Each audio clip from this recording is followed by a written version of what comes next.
remember who you are. Mufasa's words weren't just fatherly advice, they became the soul of The Lion King. But The Lion King, 1994, wasn't just a family-friendly animated musical. It was a storm of artistic battles, accidents, and strange coincidences that turned a secondary project into Disney's crown jewel. Behind the lush savannas and unforgettable songs, chaos reigned. Animators walked out, voices cracked under pressure, and real animals disrupted the studio. Today, we're tearing back the curtain with 15 weird facts about The Lion King, the secrets buried beneath Disney's most beloved film. And wait for the bonus fact. It's the kind of revelation that might make you rethink the movie's origins entirely. Let's dive in. The B-team film that outsold Aladdin. Disney executives didn't expect The Lion King to be a hit. Internally, it was considered the B movie, while Pocahontas was seen as the prestige project. Top animators chose Pocahontas, leaving junior staff with The Lion King. But when the film roared into theaters, it earned over $950 million worldwide, far surpassing expectations. Animators who felt overlooked suddenly became legends. What audiences didn't know? The movie they adored was built by the underdogs of Disney, desperate to prove themselves. Not prestige, but passion.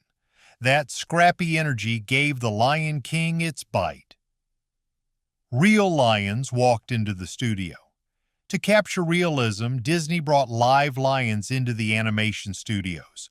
Artists sketched their muscles, jaws, and paws up close, but it wasn't just lions. Warthogs, hyenas, and even hornbills were brought in for study. Glenn Keane, one of the supervising animators, recalled the smell and tension of working with predators only feet away. The goal wasn't cartoon exaggeration, it was authenticity.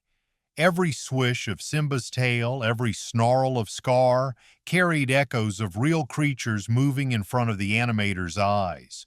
What audiences didn't realize was that The Lion King wasn't imagined, it was observed. Not pure fantasy, but feral reality lurking behind the drawings. Circle of Life was recorded in one take. The opening song, Circle of Life, wasn't endlessly polished. It was lightning in a bottle. Singer Carmen Twilly and Lebo M delivered the now iconic vocals in a single recording session. The opening Zulu chant, Nance Ingonyama Bagithi Baba, was improvised by Lebo M minutes before stepping into the booth. The power of that raw take stunned the crew. Disney executives heard the dailies and knew instantly. This wasn't just an opening, it was an anthem. What audiences didn't know? The most famous cry in animation history wasn't scripted, but spontaneous. Not perfection, but instinct captured forever. Scar was originally a baboon. Before Jeremy Irons lent his silky menace to Scar, the villain was written as a baboon. Early drafts depicted him as a scheming primate ruling over hyenas. But the design clashed with the regal lions and lacked gravitas. Once Irons joined, Scar evolved into the lean, dark-maned predator we know today. His sly, aristocratic tone reshaped entire storyboards. Suddenly, he wasn't comic relief. He was Shakespearean treachery incarnate. What audiences didn't know was that Scar nearly swung through trees instead of prowling like a king. Not elegance, but absurdity.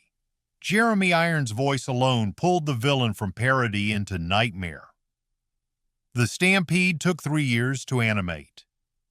The Wildebeest Stampede, one of the most devastating sequences in Disney history, wasn't drawn by hand alone. It required a groundbreaking 3D computer system to animate thousands of charging animals. The team built algorithms to prevent wildebeest from colliding, each movement randomized for realism. The sequence took animators over 3 years to complete for less than 3 minutes of screen time. What audiences didn't know? The most heart-stopping moment in the film, Mufasa's fall, was born from mathematical coding and endless late nights. Not just tragedy, but technology crashing forward. The death that broke hearts worldwide also broke new ground for animation. Elton John hated Can You Feel the Love Tonight at first. Elton John may have won an Oscar for Can You Feel the Love Tonight, but at first he despised how Disney used it. Early drafts turned the ballad into a comedic duet sung entirely by Timon and Pumbaa. John was furious, saying the film needed a true romantic anthem, not parody. He pushed executives hard, demanding the song be restored to its intended emotional weight. Eventually, it became Simba and Nala's love theme, with Timon and Pumbaa only providing a playful intro and outro. What audiences didn't know?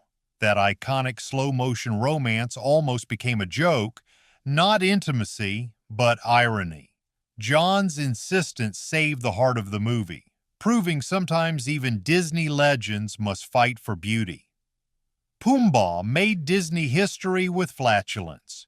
It sounds silly, but it's true. Pumbaa was the first Disney character ever to fart on screen. For decades, Disney avoided crude humor, clinging to family-friendly decorum. But directors Roger Allers and Rob Minkoff decided Pumbaa's gassy moments added charm and comedy. The studio hesitated, but audiences loved it. Suddenly, a flatulent warthog became one of the most beloved sidekicks in animation. What audiences didn't realize? That little puff of bathroom humor shattered Disney's unwritten code. Not prim, but primal. Pumbaa's fart was more than a gag. It was a rebellion wrapped in laughter. Jeremy Irons lost his voice. Scar didn't. Jeremy Irons poured everything into Scar's chilling Be Prepared. Midway through recording, his voice cracked and collapsed. Exhaustion left him unable to finish. Instead of scrapping the session, Disney brought in Jim Cummings, the legendary voice actor behind Winnie the Pooh. Cummings seamlessly mimicked Irons, completing the final verses. Even die-hard fans struggled to spot the switch. What audiences didn't know? Scar's most sinister lines came from two different men. Not one performance, but a duet of shadows stitched together. The villain's voice is literally fractured, half aristocrat, half mimic, but fused into timeless menace. Simba almost had a different voice. Matthew Broderick voiced adult Simba, but he wasn't the first choice. Disney considered several actors, including Sean Connery, yes, James Bond himself, as a potential voice for the Lion King. The idea was quickly abandoned, but not before test lines were recorded with deeper, more commanding tones. Instead, the studio opted for Broderick's lighter delivery, giving Simba vulnerability instead of pure authority. That softness allowed the character to feel unsure, relatable, and human. What audiences didn't know was that Simba's voice was a gamble. Not roaring dominance, but trembling humanity. The choice shaped the entire arc of the film. The Hakuna Matata song was a last-minute replacement. Believe it or not, Hakuna Matata wasn't in the original plan. The first song for Timon and Pumbaa was called He's Got It All Worked Out, but it fell flat. Disney executives hated it.